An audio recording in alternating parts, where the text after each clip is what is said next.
Click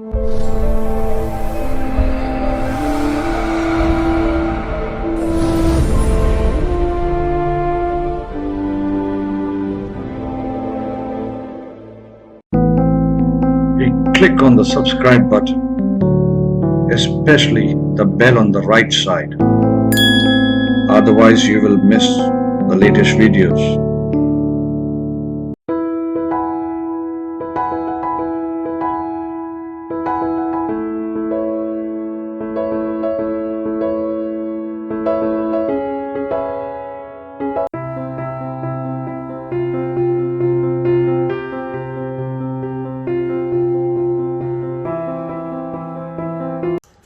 नमस्कार, मैं उपेंद्र सिंह भदौरिया महाकाल की नगरी उज्जैन से आपका स्वागत करता हूं। जैसा कि आप जानते हैं कि प्राचीन समय में समय की सारी गणनाएं उज्जैन नगरी से की जाती थी, उसको ही मध्य में रखकर सारी गणनाएं की जाती थी। उज्जैन के एक महान विद्वान श्री व्यास जी ने यहाँ पर मंदिर परिसर है उसमें लिखा हुआ है कि सारी काल की गणनाएं उज्जैन से होती थी, इसके लिए इस लिंग का नाम महाकाल रखा गया है, ऐसा वहाँ विद्यमान है।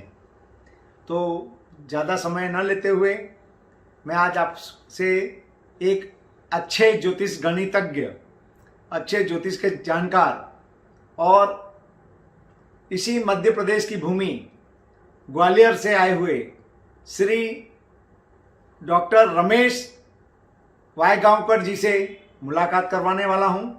तो आप सभी लोगों का स्वागत है सप्तऋषि चैनल में।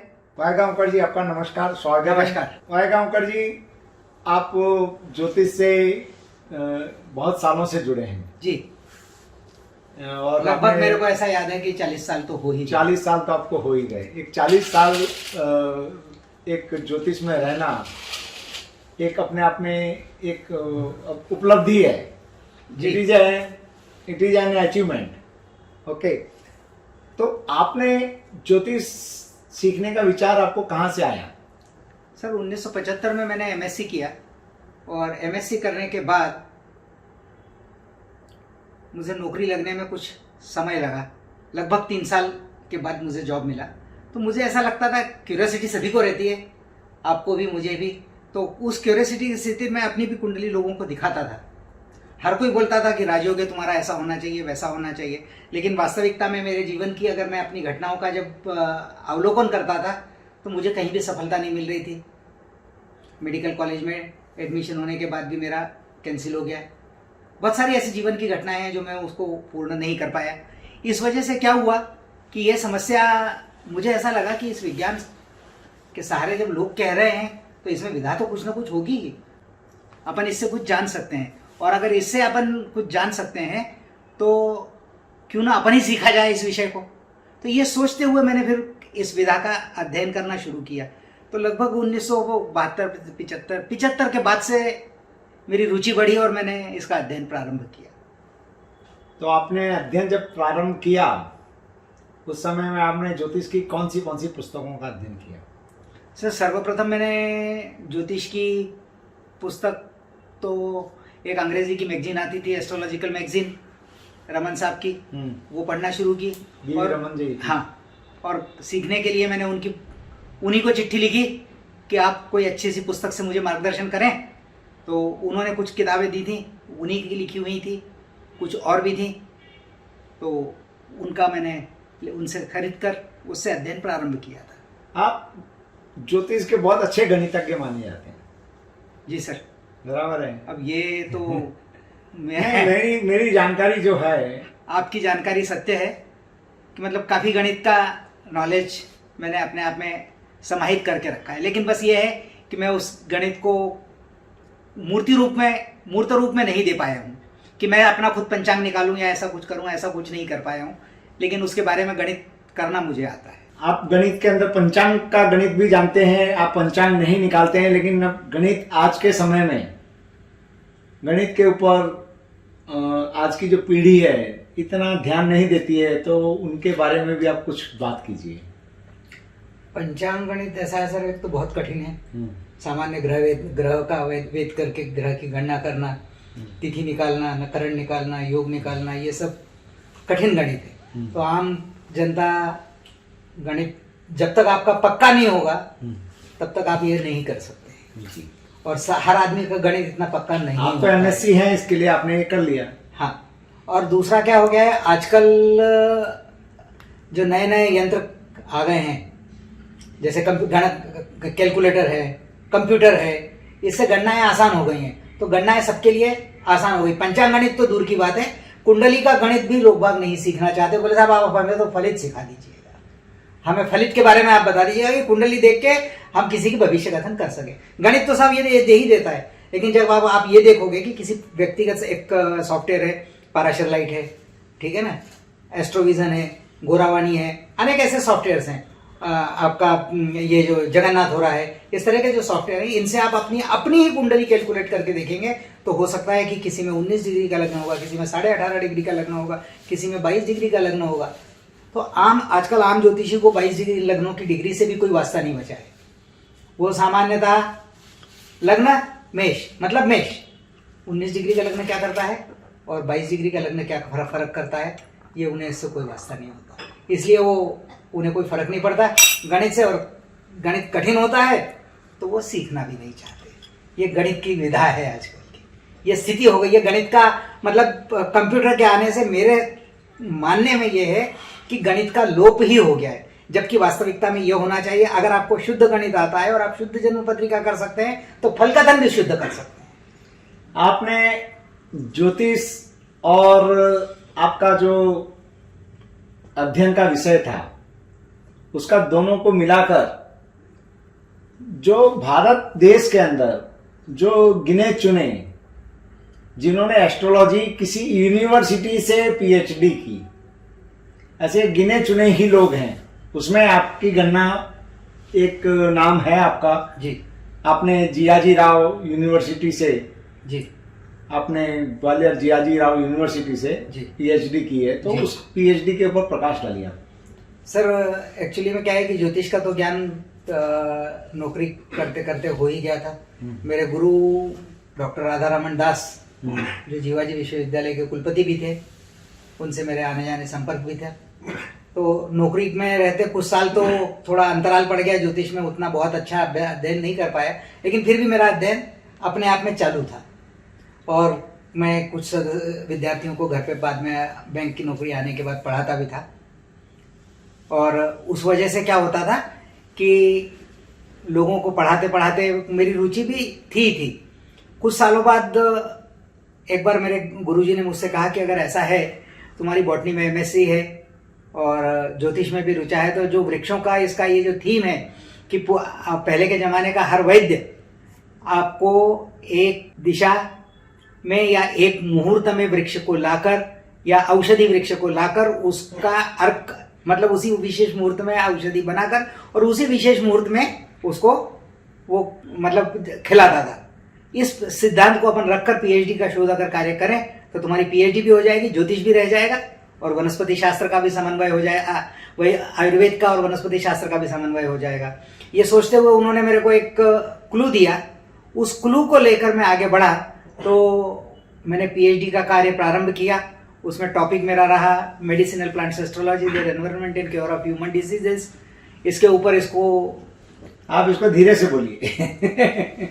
मेडिसिनल प्लांट्स एस्ट्रोलॉजी मतलब वृक्षों का ज्योतिष में क्या या आयुर्वेद में क्या संबंध है, किसी ग्रह नक्षत्र के हिसाब से क्या संबंध है और इनकी उपयोगिता और इसका उपयोग कैसे है, उपयोगिता और उपयोग दोनों चीजों से समन्वय, और मनुष्य के रोग को ठीक करने में इसका योग क्या है।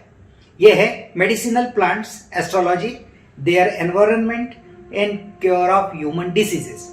ये पूरा टॉपिक था। इस पर मेरे को जिवाजी विश्वविद्यालय ने पीएचडी प्रदान की। इसके बाद भी मैं काफ़ी दिनों तक जुड़ा रहा और एक Madhya Pradesh council of science and technology का एक प्रोजेक्ट उनके रहते भी मैंने किया था। उसमें क्या है कि डायबिटीज के लिए उत्तरा फाल्गुनी नक्षत्र का वृक्ष जो है वो बेलपत्र कहलाता है। और बेलपत्र की एंटी डायबिटिक प्रॉपर्टीज क्या होती हैं वो उत्तरा फाल्गुनी नक्षत्र में और बिना अदर देन उत्तरा फाल्गुनी नक्षत्र में उसमें क्या फर्क पड़ता है, इसका टेस्टिंग भी एक अलग से किया है। क्योंकि ये लिखा गया था कि इसका प्रयोग जो है आयुर्वेद का या रोग का और वृक्ष का क्या संबंध है, किस नक्षत्र से संबंध है और किस मुहूर्त में वो दवा उसको दी जाएगी। अगर आप अपन थोड़ी देर के लिए एक बात करें, इस तरह की बात करें अपन कि मुझे आज बुखार है और बुखार के लिए मान लीजिए कोई आयुर्वेद की दवा है, वो दवा मुझे आज अगर आप देंगे तो क्या परिवर्तन होगा। लेकिन आप अगर ये कह रहे हैं कि मुहूर्त दवा देने का कल का है, जैसे कि वैदिक लोग पहले के जमाने में कहा करते थे कि कल मुहूर्त है तो कल उस दवा में ऐसा क्या परिवर्तन हो जाएगा, इसको हमने केमिकली टेस्ट किया और इसी का प्रयोग जो था वो बेलपत्र के लिए उत्तरा फाल्गुनी नक्षत्र में anti diabetic properties of bael in Uttara Phalguni nakshatra and other than Uttara Phalguni nakshatra, ये दोनों समन्वय पूरा करके थीसिस कंप्लीट किया था। बहुत अच्छे, बहुत अच्छे। आप मेडिकल एस्ट्रोलॉजी के बारे में भी कुछ जानकारी दें।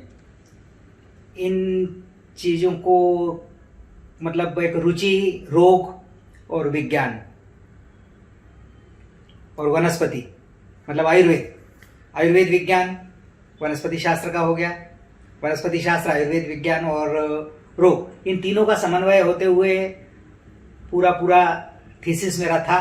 तो मेरी रुचि इस विषय में और ज़्यादा बढ़ गई। और ज़्यादा बढ़ने से हुआ ये कि कुछ पुस्तकें जो हैं, भारतीय ज्योतिष की तो पुस्तकें जो हैं ही, लेकिन भारतीय ज्योतिष के विभिन्न पुस्तकों में, ग्रंथों में क्या है कि चिकित्सा ज्योतिष के योग अलग अलग किसी ने 2-4 दिए हैं, किसी ने अलग दिए हैं। एक गदावली चक्रधर शास्त्री द्वारा रचयिता पुस्तक है गदावली, उसमें बहुत सारे योग उन्होंने विभिन्न रोगों के दिए हैं। लेकिन उन्होंने रोग ऐसा ही दिया है कि उदर रोग है आपको, त्वचा रोग है आपको, या मस्तिष्क रोग है आपको, केवल इतना ही रोगों की बात की है उन्होंने।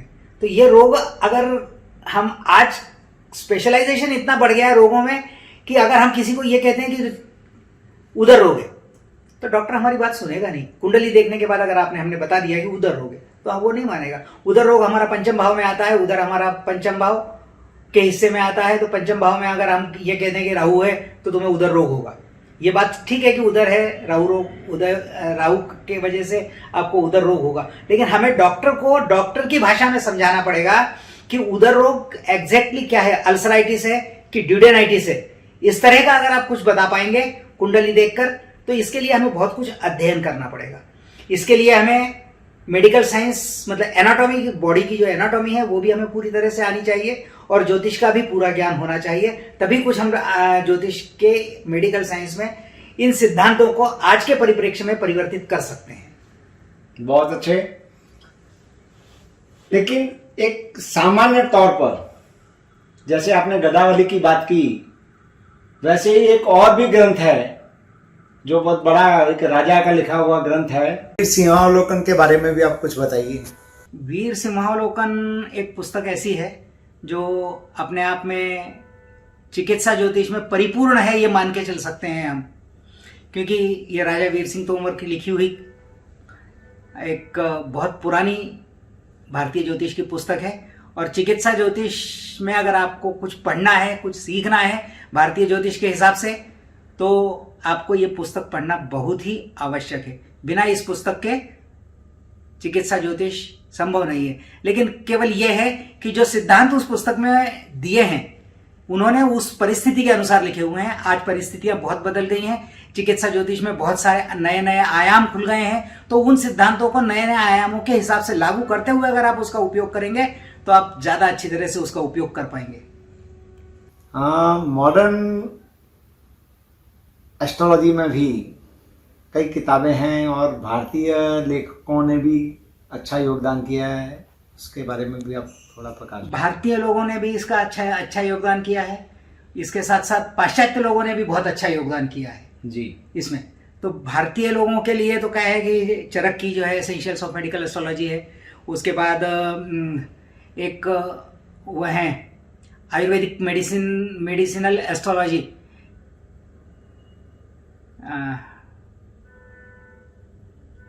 लेखक का नाम मैं भूल गया, बहुत अच्छा है। वो साउथ के हैं और अमेरिका में रहते हैं। शांभवी प्रसाद, क्या नाम मेरे को एग्जैक्टली याद नहीं आ रहा है उनका, लेकिन वो पुस्तक बहुत अच्छी है। आयुर्वेद के ऊपर उन्होंने बहुत अच्छा काम किया है। भारतीय मूल के हैं वो और अमेरिका में रहते हैं। उन्होंने नाम भी अपना अमेरिकन टाइप ही कर लिया है। इसके बाद जो है पुस्तकों में अपन ये देख सकते हैं कि भट्ट साहब की लिखी हुई, महाराष्ट्र के लिखे एक जाने माने ज्योतिषी हैं भट्ट साहब, नवाथे साहब, इन लोगों की चिकित्सा ज्योतिष के ऊपर लिखी हुई पुस्तकें हैं। भारतीय ज्योतिष में उत्तर भारत से जगन्नाथ भसीन जी की लिखी हुई पुस्तक है, चिकित्सा ज्योतिष और रोग, इस तरह की अनेक पुस्तकें हैं। और आजकल नए नए ज्योतिषियों ने भी उसको परिष्कृत करके उन सिद्धांतों को लिखा है। लेकिन फिर भी मेरा मानना यह है कि जो ये पुस्तकें लिखी हुई हैं, इसमें जो सिद्धांत दिए हैं वो उस काल के अनुरूप लिखे हुए हैं। लेकिन वो काल जो चिकित्सा ज्योतिष में नए आयामों के खुलने की वजह से जो सिद्धांत लिखे हैं, उन सिद्धांतों को आज के परिप्रेक्ष्य में लागू कर अगर अपन उसको उपयोग करेंगे तो ज़्यादा फायदा होगा। आप कुछ पाश्चात्य ज्योतिषों के भी पुस्तकों के नाम और रेफरेंस बताइए। जी, पाश्चात्य ज्योतिषियों की अगर हम बात करते हैं तो बहुत एक सबसे मतलब पुस्तक नहीं कहूँगा मैं उसको ग्रंथ कहूँगा, जो हमारी संस्कृत भाषा में उसे ग्रंथ कहा जाता है या अंग्रेजी में उसे एनसाइक्लोपीडिया कहा जाता है। हालांकि उस पुस्तक का नाम भी यही है, encyclopedia of medical astrology by doctor H.L. Cornell. ये पुस्तक एक लगभग 1000 पेज की मोटी पुस्तक है। आजकल शायद 2 वॉल्यूम में आती है मार्केट में, लेकिन काफ़ी महत्वपूर्ण है। और इसमें कोई रोग ऐसा नहीं है जिसका वर्णन नहीं है। ये पुस्तक पूरी ABCD के बेस पे आधार पर हर रोग का विस्तृत वर्णन, ग्रहों की अंश की स्थिति और ग्रहों की कुंडली में स्थिति को केवल नहीं है, उसके साथ अंश और उसका एस्पेक्ट, इन सब चीजों को समन्वय करते हुए उन्होंने बहुत अच्छी तरह से समझाया है। इसके बाद अगर हम दूसरे पुस्तक पे चलते हैं तो एक पाश्चात्य इंग्लैंड के ज्योतिषी हो गए रैफल, उनकी भी है मेडिकल एस्ट्रोलॉजी बाय रैफल। उसके बाद हेनरिच डेथ की मेडिकल एस्ट्रोलॉजी है। उसके बाद मैक्स हिंडल की एस्ट्रो डायग्नोसिस पुस्तक है।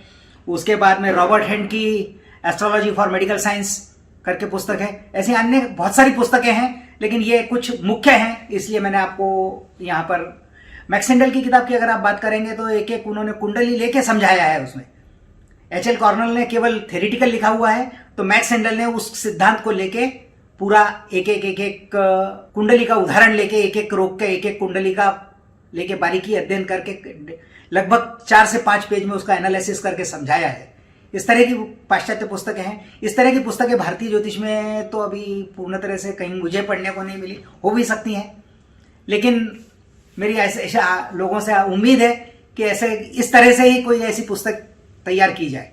आपसे हम ये तो उम्मीद रखते हैं आप इसके बारे में कुछ लिखिए, ताकि आने वाली सर मैंने इसके बारे में कुछ लिखा है और एडवांस मेडिकल एस्ट्रोलॉजी करके पुस्तक लिखी है। चूंकि लिखी मैंने और मेरे एक विद्यार्थी ने लिखी है, वो उसी के नाम पे है। उसका प्रथम खंड है, दूसरा खंड अभी आने में बाकी है। वो डॉक्टर सुनील शर्मा की लिखी हुई किताब है, एडवांस मेडिकल एस्ट्रोलॉजी पार्ट 1 करके, और अमेजन पर और फ्लिपकार्ट पर और वो सब जगह उपलब्ध है।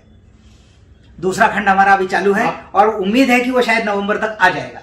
आपने बात करी कि आपके विद्यार्थी, तो आप कोई एकेडमिकल कार्य भी करते हैं ज्योतिष पढ़ाने का? हाँ जी, ज्योतिष पढ़ाते हैं बिल्कुल।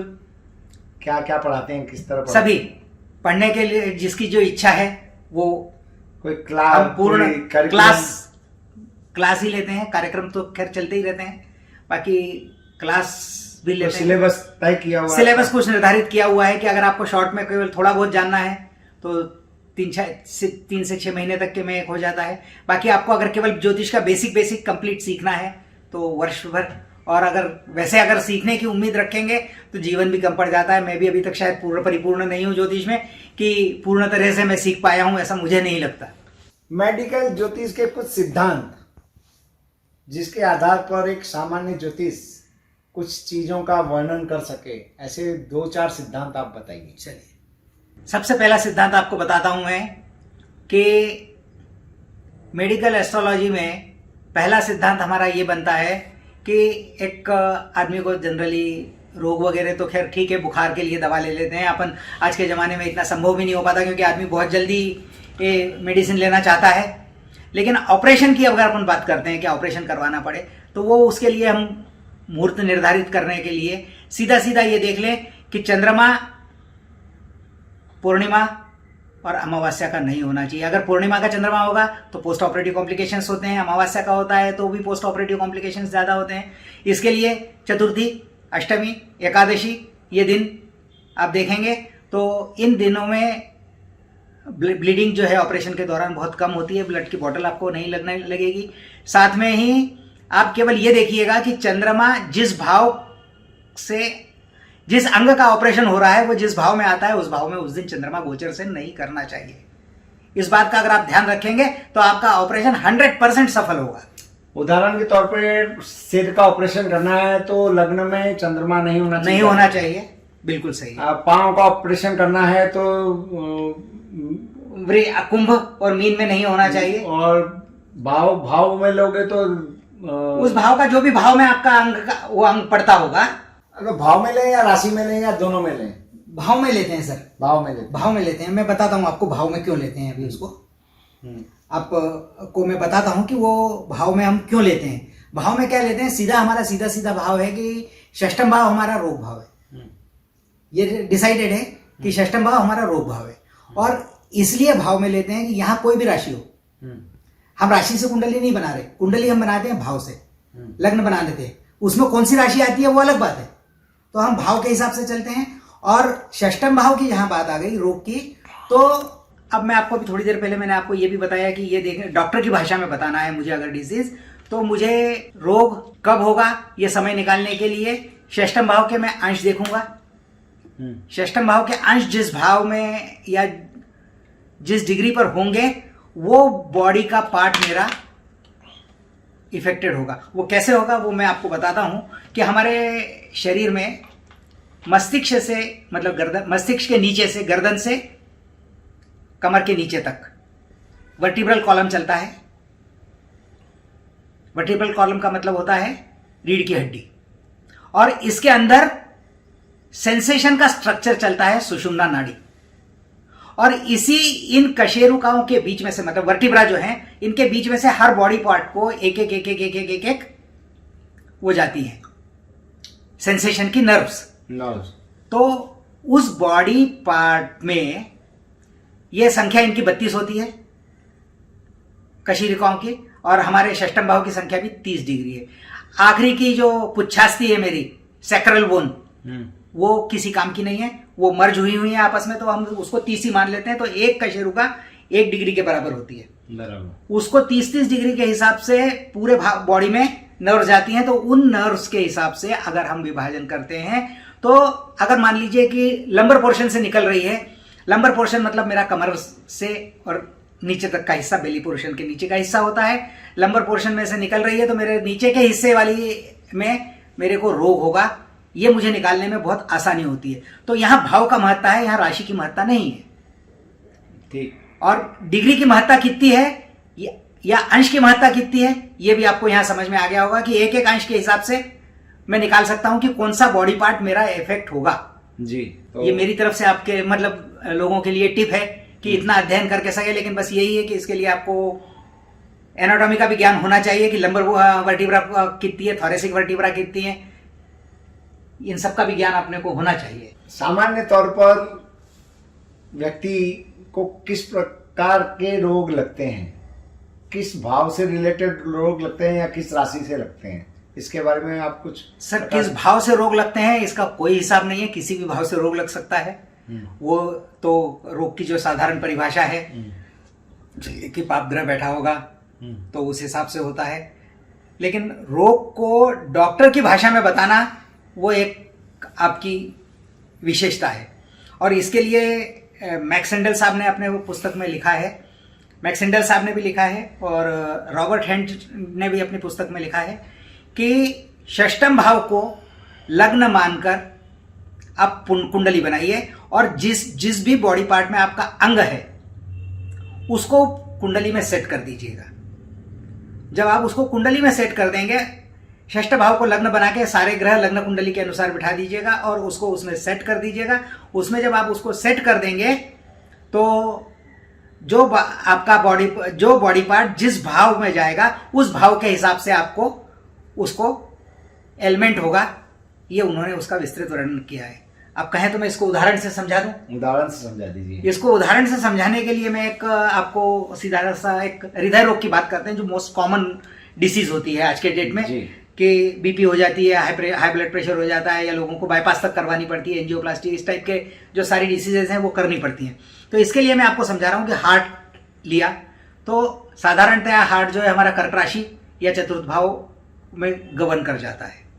लेकिन मुझे यहाँ पर हार्ट का विस्तृत एनालिसिस करने के लिए कि हार्ट में मेरा कौन सा पार्ट डिफेक्टेड होगा, ये निकालने के लिए मुझे षष्ठ भाव की कुंडली बनाकर उसके लग्न कुंडली के अनुसार ग्रह बिठा देने हैं और उसमें हार्ट को बिठाना है। जब हार्ट को मैं बिठा दूंगा तो हार्ट का नीचे का वेंट्रिकल जो है वो सप्तम भाव में आ जाएगा, राइट वेंट्रिकल जो है वो दशम भाव में आ जाएगा, ऑरिकल जो है वो आपका, क्षमा करें मैं अंग्रेजी शब्द में एनाटॉमी के ही शब्द यूज कर रहा हूँ, इसके हिंदी शब्द शायद मुझे तो आइडिया नहीं है जो मैं आपको मतलब बता सकूं, लेकिन आप इसको मेडिकल टर्म में देख सकते हैं कि ऑरिकल जो है वो 11 और 12वें भाव में आएगा।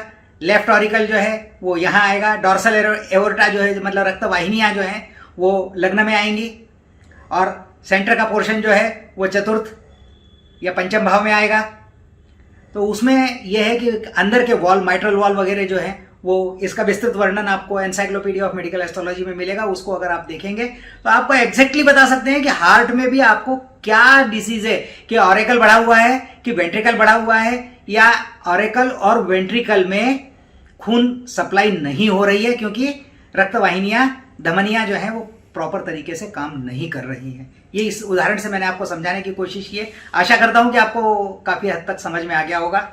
छठा भाव को आपने जैसे लग्न बनाया, जी सर, फिर उसके बाद में हृदय रोग को समझाने के लिए आपने छठे भाव को लग्न बनाया। बाकी के जो भाव में जो पार्ट छठे हृदय के रखे, हाँ, वो किस आधार पर आपने प्रत्यारोपित किए? वो ऑटोमेटिक ही चले जाते हैं सर। केवल षष्ठम भाव से पहले मैंने ये डिसाइड कर लिया कि इस आदमी को हार्ट डिसीज है। हार्ट डिसीज होने के बाद षष्ठम भाव का एलोब्रेशन किया,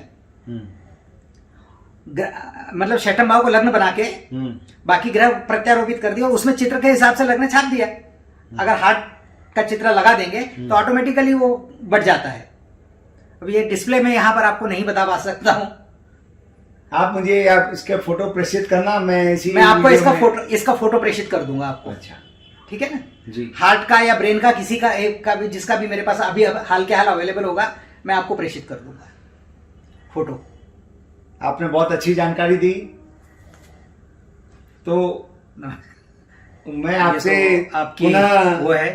पुनः मैं आपसे अनुरोध करूंगा कि किसी दिन मैं जूम के माध्यम से, जी सर, जुड़कर, हाँ, जूम से माध्यम से आप कभी भी जुड़ सकते हैं मेरे से, और मैं आपका फिर पुनः एक आधा और इंटरव्यू लूंगा पर्टिकुलर मेडिकल एस्ट्रोलॉजी के कुछ केस स्टडीज को। आप केस स्टडी पे भी कर लेंगे सर, केस स्टडी पे भी कर लेंगे। सप्तऋषि एस्ट्रोलॉजी के जितने व्यूअर हैं उनको आप अच्छी तरह से एक केस स्टडी भी लगा दूंगा मैं। हाँ, तो आप एक दो केस स्टडी लेकर, हाँ, जैसे हार्ट के बारे में आपने लिया, इसी तरह ब्रेन के बारे में, हाँ, दो चार ऐसे जो, ताकि बस ये है कि लोगों को उतनी मेडिकल टर्मिनोलॉजी से अवेयर होना आवश्यक है। या हो सकता है कि मतलब अगर आप इतना समय दे पाएंगे तो मैं एक एक पहले मेडिकल टर्मिनोलॉजी उसमें यूज होने वाली को एक्सप्लेन कर दूंगा कि वो क्या हो सकती है। जी हाँ, आपका बहुत बहुत धन्यवाद। आपने धन्यवाद भदौरिया जी कि आपने मुझे बुलाया। नहीं, और आप महाकाल की नगरी में यहाँ हम लोग मुलाकात हो गई, अनायास मुलाकात हुई है। मुलाकात तो अपनी हमारी काफी पुरानी थी, मुलाकात, लेकिन आज फिर उसका नवीनीकरण हो गया। नवीनीकरण हो गया। ये इंटरव्यू 16 जनवरी या 17 जनवरी 2020 को होने का था। योग है सर। कृष्णमूर्ति पद्धति की अगर बात करेंगे तो रूलिंग प्लैनेट जब तक मिलेंगे नहीं तब तक कुछ नहीं होने वाला। ओके। डॉक्टर रमेश वायगांवकर जी गणितज्ञ बहुत अच्छे हैं, इसके नाते ये western astrology as well as Indian astrology और केपी एस्ट्रोलॉजी की गणना अपने कैलकुलेटर के माध्यम से, जिसे हम साइंटिफिक कैलकुलेटर कहते हैं, उसके माध्यम से ये करते हैं। ये एक बहुत कम लोग हिंदुस्तान में बचे हैं जो कैलकुलेटर का उपयोग लेकर करते हैं, लेकिन कम से कम सबको एक बार तो कुंडली बनाना हाथ से, कैसे कुंडली बनती है, टेबल ऑफ हाउसेस को लेकर या किसी पंचांग को लेकर कुंडली कैसे बनाई जा सकती है, इतना सीखना चाहिए, ऐसा साहब का मानना है और मेरा भी व्यक्तिगत ये मानना है। मैं बार बार कहता हूं, तो मैं सप्तऋषि एस्ट्रोलॉजी की ओर से और सारे व्यूअर की ओर से मैं इनको पुनः साधुवाद देते हुए अपनी वक्तव्य को धन्यवाद भदौरिया जी। नमस्कार। नमस्कार।